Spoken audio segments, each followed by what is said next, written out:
नालासोपाऱ्यात प्लास्टिकच्या नकली बंदुकीचा धाक दाखवत भरदिवसात ज्वेलरचे दुकान लुटण्याचा प्रयत्न करणाऱ्या सराईत गुन्हेगाराला तुळीज गुन्हे प्रकटीकरण शाखेने अवघ्या 48 तासात अटक केली आहे.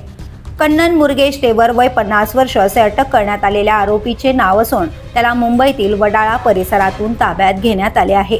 25 जून रोजी दुपारी नालासोपारा पूर्वेतील नागिनदासपाडा येथील नीलम ज्वेलर्समध्ये 2 चोरटे घुसले होते. त्यांनी दुकान मालक भोलाराम चौधरी यांना प्लास्टिकच्या नकली बंदुकीचा धाक दाखवत सोन्याचे दागिने लुटण्याचा प्रयत्न केला.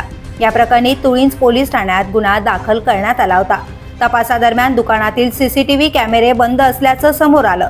मात्र तांत्रिक तपास आणि गुप्त माहितीच्या आधारे पोलिसांनी वडाळा पूर्वेतील कोकरी आगार परिसरात सापळा रचून आरोपीला अटक केली. तपासात आरोपी हा रेकॉर्डवरील सराईत गुन्हेगार असल्याचं उघड झालंय. त्याच्यावर मुंबईतील विविध पोलीस ठाण्यात जबरी चोरीसह मकोका अंतर्गत गंभीर गुन्हे दाखल आहेत. दरम्यान या गुन्ह्यातील दुसऱ्या साथीदाराचा शोध पोलीस घेत आहेत. द पोलीस न्यूजसाठी नितीन पाटील, नालासोपारा.